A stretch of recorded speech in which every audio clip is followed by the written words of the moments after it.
한인 최초의 러시아 선교사 황상우 목사님이 한소 수교도 되기 전인 공산주의 땅에 복음을 전하신 소설보다 더 흥미로운 이야기 전해드립니다. 스페인의 수도 마드리드에서 선교한 지 8년을 지나면서 모든 것이 형통하고 안정되는 것처럼 보였다. 교회 소유의 예배당, 등록교인의 수나 헌신, 교회의 재정 상태 등 모든 면에서 염려가 없게 되자 나도 모르게 이제 편안하게 사역하다가 은퇴하겠구나 하는 생각을 했다. 그러나 내 내면에 심각한 갈등이 일어나기 시작했다. 내가 이런 수준의 일을 하려고 이곳에 왔던가? 이대로 살다가 은퇴하여 죽어 주님 앞에 선다면 과연 떳떳할까? 그러던 어느 날 주님께서 갑자기 내게 꿈으로 큰 충격을 주셨다. 꿈속에서 나는 교인들 가정을 찾아다니며 신방했다. 그런데 교인들을 한 사람도 만날 수가 없었다. 그 누구도 집에 남아있지 않았다. 모두 다 천국에 가버리고 목사인 나 혼자만 버림받은 것이다. 꿈에서 놀라 깨어났다. 아무리 꿈이라고 하지만 왜 목사가, 선교사가 이런 꿈을 꾸었을까? 마음이 약해지고 걱정이 되기 시작했다. 정말 주님이 나를 버리시는가? 내게는 큰 충격이 아닐 수 없었다. 주님을 위해 이처럼 스페인 먼 타지에 와서 고생도 많이 했는데 정말 주님이 나를 버리십니까? 잠도 오지 않았다. 음식 맛도 느낄 수 없었고 아무 일도 하기 싫었다. 내 평생의 가장 큰 충격이었던 것이다. 나는 주님을 만나서 이 문제를 따져봐야겠다고 결심했다.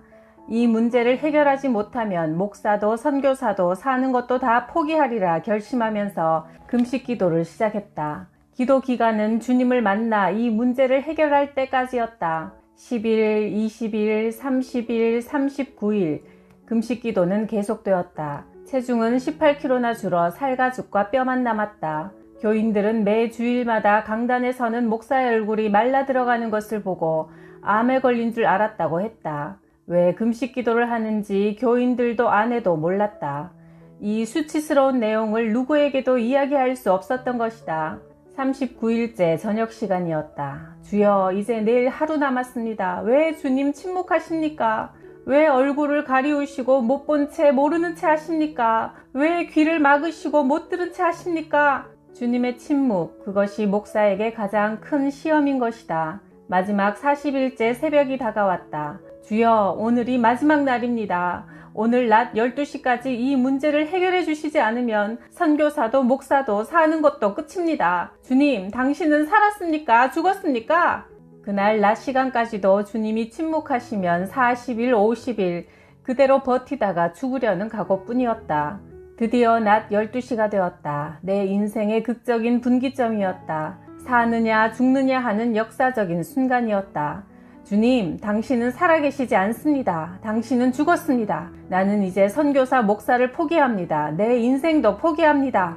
그렇게 완전히 포기하는 순간 교회 주위에 성령이 이슬비처럼 내리면서 주님이 내게 다가오시기 시작했다. 가시관을 쓰신 주님, 못자국을 가지신 주님의 모습을 보았다. 그 주님 앞에 나는 거꾸러지고 말았다. 하염없이 눈물을 흘리며 뒹굴기 시작했다. 바로 거듭남의 순간이었다. 두 눈엔 감사 눈물이 비 내리듯 했다. 입에는 감사의 기도가 계속 흘러나왔다. 가슴에는 기쁨과 평안이 넘쳤다. 주님, 감사합니다. 그렇게도 보고 싶었던 주님, 그렇게도 만나고 싶었던 주님, 감사합니다.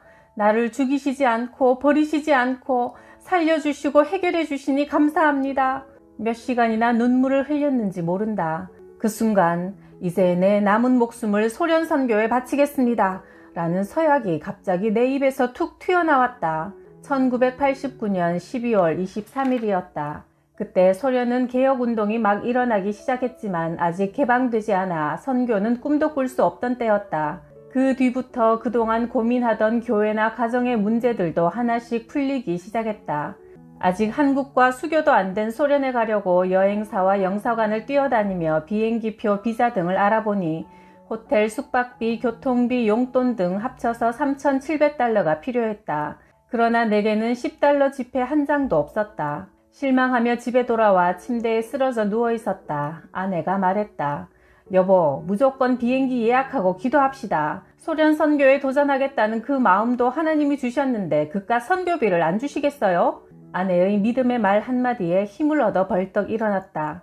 비행기 예약을 하고 비자 수속을 하고 나서 기도했다. 주님, 내게 3,700달러를 주십시오. 드디어 비자와 항공 티켓을 찾을 날이 되었다. 나는 그저 하나님의 일하시는 손길만 기다리고 있었다. 그날 여기저기서 돈이 들어오기 시작하는데 300달러, 500달러, 생각지도 않았던 미국에서 1,000달러가 송금되어 오는 등 여러 곳에서 모여들더니 내 손에 정확하게 3,700달러가 쥐어졌다. 주님, 이제 한 가지만 남았습니다. 목사가 소련에 가는데 성경책이 있어야지요. 기도하고 있는데 한국에서 소포 2박스가 날아왔다. 뭔가 싶어 얼른 열어보니 한글 성경 100권이 들어있었다. 부산 장림교회 김종인 목사님께서 보내주신 성경이었다. 내가 형님처럼 존경하는 분이 보내주신 성경을 받고 기뻐하며 감사를 주님께 드리고 있는데 생각지도 않게 충현교회 김창인 목사님이 찾아오셨다. 하나님께서 나를 황 목사에게 보내셔서 왔어요. 이렇게 말씀하시며 러시아 성경 300권을 주셨다. 나는 앞서 일하시는 주님을 생생하게 경험하면서 놀라움과 감사를 멈출 수 없었다. 큰 가방에 성경을 가득 넣었으니 수십 킬로그램은 좋게 됐을 것이다.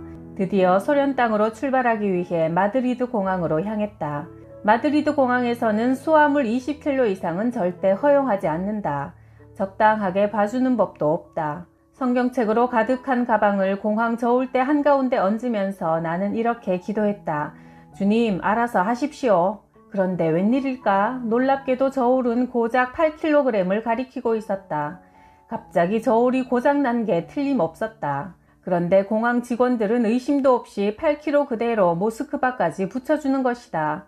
일일이 돌봐주시는 하나님께 감사드리면서 5시간 비행 후 모스크바에 도착했다. 당시 소련은 공산주의 체제 그대로라 성경책이라면 무조건 압수하던 때였다. 통관하는 긴 줄에 서 있었다. 세관 직원이 내 앞자리에 있는 사람의 가방을 철저하게 뒤지며 조사하고 있었다. 드디어 내 차례가 되었다. 주님, 저 사람의 눈을 어둡게 해주십시오. 세관 직원은 내 가방은 거들떠도 보지 않고 통과하라고 손짓했다. 그러면 그렇지. 나는 예상이라도 했다는 듯 이렇게 중얼거리며 그대로 모스크바 공항을 빠져나왔다. 영하 40도의 모스크바 겨울, 10월부터 4월까지 7개월간 눈과 얼음으로 덮여있는 모스크바. 이제 나는 죽었구나.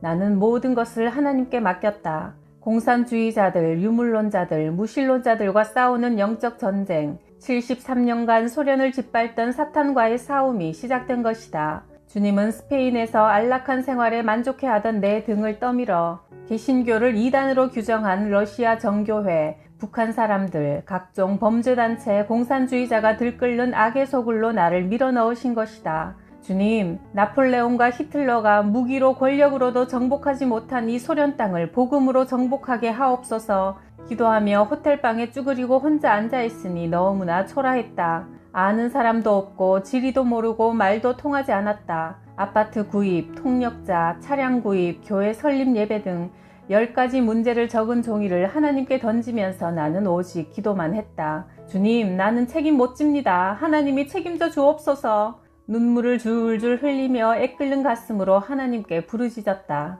그러자 너희 염려를 다 주께 맡겨버려라. 주께서 너희를 돌보신다는 베드로전서 5장 7절 말씀이 생각났다. 원어대로 번역하자면 너희의 염려 보따리를 주님 위에 던져버려라. 주님께서 대신 염려해 주신다는 뜻이다. 우리는 염려 보따리를 주님 위에 다 던져버리질 못하고 주여 염려를 맡깁니다 기도하면서도 한쪽 끝을 붙잡고 있는 경우가 많다. 주님에 대한 확고한 신뢰 없이 계속 염려를 자기가 안고 가는 것이다. 그러나 성경 원문에 던져버린다는 것은 나와 상관없다는 뜻이다. 100% 주님이 책임지시도록 맡겨버린다는 것이다. 이것이 믿음이다. 소련 선교에서 앞으로 해야 할 모든 일을 주님 위에 던져버리고 울면서 기도한 후 나는 편안하게 잠자리에 들었다. 모스크바에서의 첫 아침, 나는 한국 영사처로 전화했다. 나는 마드리드에서 온 황상호 목사인데요. 선교사로 이곳에 왔습니다. 그러자 그쪽에서 반가운 목소리로 아니 목사님 지금 어디 계십니까? 저는 한현입니다 라고 했다. 한국 대사관 총무로 있던 그는 내가 선교하던 스페인 교회의 한글학교 학부형이었다. 얼마나 반가운지 천사를 만난 것 같았다. 영사처의 한 직원이 아파트를 구해놓고 이사하지 않은 집이 있다면서 즉시 열쇠를 건네주며 거기서 살라는 것이다. 첫 문제인 아파트 구입 문제가 하룻밤 사이에 해결됐다. 나는 과거 학생 시절부터 앞서 일하시는 여호와 이레의 하나님을 많이 체험했다. 조상을 섬기던 유교 가정에서 예수 믿는다고 쫓겨나 고학하면서 학비도 없고 생활비도 없어 고생을 물마시듯 했다. 주님, 배고파 죽겠습니다. 학비가 없으니 돈이 필요합니다. 엎드려 기도하고 있으면 내 손에 뭔가가 쥐어졌었다. 보니 손에 한 묶음의 돈이 쥐어져 있었다. 새벽 기도 때마다 몇 시간이고 교회당에서 돈을 달라고 기도하고 나면 성경책 위에 돈 봉투가 몇 번이나 놓여 있기도 했다. 모스크바 영사처 직원이 주는 열쇠를 받아 찾아가니 20층의 깨끗한 아파트였다. 주님, 이곳이 영적 전쟁의 사령관실이 되게 하소서. 기도하고 있는데 아파트 벨이 울렸다. 누군가 문을 열어보니 얼굴이 바짝 여인 동양인 한 사람이 들어왔다. 아이고, 저 간첩이 어떻게 내 주소를 알고 찾아왔을까 생각하며 맞으니 그는 이렇게 첫마디를 던지는 것이다. 내가 목사님의 일을 돕겠습니다. 그와 대화를 해보니 그는 모스크바에서 가장 한국말을 잘 하는 고려인이었다. 유일하게 한글로 출판되는 레닌 기치라는 신문사 부사장으로 22년간 근무해 오다가 모스크바에 직장을 구하기 위해 왔다면서 내 일을 돕겠다는 것이다. 그때부터 그가 많은 일을 도와주었다. 할렐루야, 우리 주님은 정말 여호와 이레의 예비하시는 하나님이셨다. 또한 학교, 병원, 관공서, 공장 등 공공기관마다 큰 강당들을 예비하셨다가 모두 예배실로 사용할 수 있도록 하셨다. 게다가 러시아인들은 공산주의 체제에서 교육이나 회의 때마다 지루하고 오랜 시간을 견디는 훈련이 되어 예배 시간을 철저히 지키고 아무리 설교가 길어도 끝까지 잘 듣는 자세가 놀라웠다. 나는 이렇게 설교했다. 소련의 운명은 공산주의자들의 손에 있는 것도 아니고 고르바초프 손에 있는 것도 아니며 자본주의자의 손에 있는 것도 아니고 오직 전능자의 손에 있습니다. 소련이 이렇게 망한 것은 공산주의 때문입니다. 무신론 사상으로 기독교를 짓밟았기 때문입니다. 소련이 살 길은 회개하고 하나님 품으로 돌아오는 길 뿐입니다. 그렇게 교회를 세워나가던 중 모스크바 시장에게 고발장이 들어왔다. 한국과 수교가 되지 않았는데 한인 문화센터, 한글학교, 교회, 의료센터, 선교센터의 허가를 왜 내어주었는가 하는 내용이었다. 공산주의 체제에서 그런 경고장이 내려지면 관련 공무원은 지위 해제되고 불법으로 허가받은 것까지 하루아침에 취소되고 만다. 우리는 너무 당황했지만 즉각 이 문제를 두고 합심하여 기도했다. 그런데 갑자기 한소 수교가 이루어졌다. 1990년 9월 30일이었다. 소련 사람들은 한결같이 한소 수교가 이렇게 앞당겨 갑자기 될 줄 몰랐다고 했다. 한소 수교가 되니 고발장도 경고장도 우습게 되어버렸다. 모든 문제가 해결되었다. 교회는 날로 부흥되어 사람들은 예배실 바깥 복도에도 가득하게 서서 예배를 드렸다.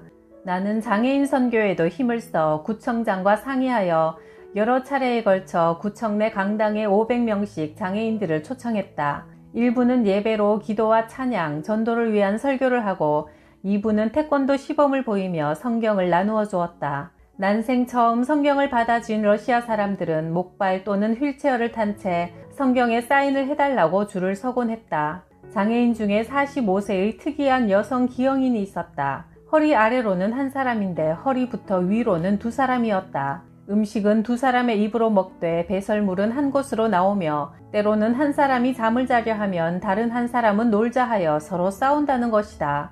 그들이 55세가 되어 안타깝게도 둘 중 한 명이 죽자 다른 한 명도 어쩔 수 없이 약을 먹고 자살했다고 한다. 러시아에는 이런 특이한 기형인이 많다. 독한 보드카를 물처럼 마시다 보니 알코올 중독자들이 많은 데다 특히 체르노빌 핵발전소 폭발로 인해 발전소 주변 300km까지 기형 과일, 기형 가축, 기형아가 많음을 볼 수 있다. 이런 불쌍한 이들에게 복음을 전하고 하나님의 사랑을 나눠주는 일을 통해 얼마나 큰 보람을 느끼는지 모른다.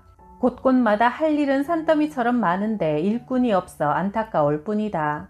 3억 인구를 가진 소련은 공산체제가 무너진 직후에도 1000만 명이 모여 사는 모스크바에 생존한 러시아 교회가 둘 뿐이었다. 반면 러시아 정교회는 3000개 정도 있다. 그러나 개신교가 발전되어 계속 늘어나자 러시아 정교회에는 심각한 위기감을 느끼며 비상이 걸렸다. 정교회 교인들의 영적 갈급함을 개신교가 채워주었기 때문이다. 천년경 카톨릭에서 갈라져 나온 러시아 정교회는 설교를 전통상 고대 슬라브어로 하니 알아듣지 못했다. 교인들은 성경을 읽지도 배우지도 않는다. 하나님 말씀이 없어 영적 기갈 상태에 있었다. 서방의 카톨릭은 예수, 마리아, 성자들의 동상을 세워 그 앞에서 기도하지만 동방 정교회는 동상 대신 성인들의 그림을 그려붙여서 그 앞에서 큰 절도 하고 기도도 한다. 이를테면 서양식 불교다. 정교회는 개신교를 이단으로 규정하고 핍박하기 시작했다. 그러나 우리 교회에서는 설교를 들을 수 있고 성경 공부를 하므로 러시아인들이 감동을 받아 나온다. 영적으로 살기 위해 나오는 이들을 우리는 돌려보낼 수 없다. 마 선생이라고도 하고 피 선생이라고도 하는 마피아 단체가 러시아에 몇 개나 되는지는 아무도 모른다. 러시아 총리가 밝힌 최근 통계에는 약 5만 개의 범죄 조직이 있다니 놀라지 않을 수가 없다. 한국 선교사 몇 분은 피살당했고 폭행을 당해 정신을 잃거나 뇌진탕이 되어 귀국한 자들도 2명이나 있다. 총기로 위협당해 돈을 빼앗긴 선교사들, 차를 도둑맞거나 차량 껍데기만 두고 속 알맹이를 쏙 빼가버린 일, 핸들이나 배터리만 빼내간 일을 당한 자는 부지기수다. 나 역시 예외는 아니었다. 아침에 차를 타려고 가보니 차가 땅바닥에 누워있었다. 내 바퀴를 몽땅 빼가버린 것이다. 러시아 선교사들의 고충은 그뿐만이 아니지만 사명에 불타 젊음을 투자하며 목숨 걸고 희생적으로 선교하는 이들을 많이 볼 수 있다. 1917년 레닌의 볼세비키 혁명으로부터 공산주의가 시작되어 1985년 고르바초프가 개혁 개방 정책을 하기 이전까지 73년 동안 기독교인 2천만 명이 강제 수용소를 거쳐갔고 그중 95%는 순교당했다. 따라서 인류 역사상 가장 순교자들이 많은 나라가 러시아일 것이다. 체포된 기독교인들은 3년형을 선고받아 강제 노동 수용소에 가서 혹독한 추위와 배고픔과 질병에 시달리면서도 신앙을 잃지 않았다. 그러다 한 번이라도 찬송을 부르거나 전도하면 5년형이 추가되었다. 형기를 마치고 나와서 가정에서 예배를 드리거나 전도하면 또 체포되어 5년형이 추가된다. 이런 가혹한 규정을 알면서도 러시아 기독교인들은 은밀하게 혹은 공개적으로 신앙 고백과 성도로서의 삶을 포기하지 않고 20년, 30년까지 형을 살다가 순교당하거나 추록한 자들도 있다. 이완 안토노프 씨는 체포되어 20년 형을 받고 온몸이 피투성이가 되도록 매를 맞고 눈 위에 버려졌다. 얼어 죽어가는데 야생곰이 지나가다가 그를 발견하고 품에 품어 따뜻하게 하고서 그를 안고 수용소 앞에까지 왔다. 보초병이 곰을 발견하고 총으로 쏘려고 하는데 곰의 품에 사람이 안겨있는 것을 보고 쏘지 않았다. 곰은 그를 내려놓고 가버렸다. 이완 씨는 지금도 기도의 사람으로 살고 있다. 표드르위치 씨는 형무소 독방에 들어가게 되었다. 그곳은 쥐들이 우글거려 결국 쥐떼에 뜯어먹혀 죽는 곳이다. 그는 그 독방에 들어서자 기도했다. 주님, 나를 살리든지 죽이든지 뜻대로 하소서. 간수가 작은 구멍으로 들여다보며 쥐에게 뜯어먹히는 것을 구경하는데 쥐구멍에서 쥐들이 줄을 지어 나오고 있었다. 그 중에 대장쥐가 찍 소리를 내자 줄서 나오던 쥐들이 함께 찍 소리를 지르더니 나왔던 구멍으로 다시 쏙 다 들어가 버린 것이다. 사자의 입에서 다니엘을 지켜주신 하나님이 그를 지켜주신 것이다. 그는 13년간 형무소 생활을 하다가 추록되었다. 러시아는 순교의 피로 물들인 나라다. 순교의 피가 공산주의의 붉은 색깔보다 더 진하다. 순교자의 피 위에 복음의 꽃이 피어나는 러시아에 최초의 한인 선교사로 섬기게 된 것이 나는 너무나 감격스럽다. 내가 달려갈 길과 주 예수께 받은 사명, 하나님의 은혜의 복음을 전하는 일을 마치기까지 내 생명을 조금도 귀한 것으로 여기지 아니하노라. 사도행전 20장 24절 말씀.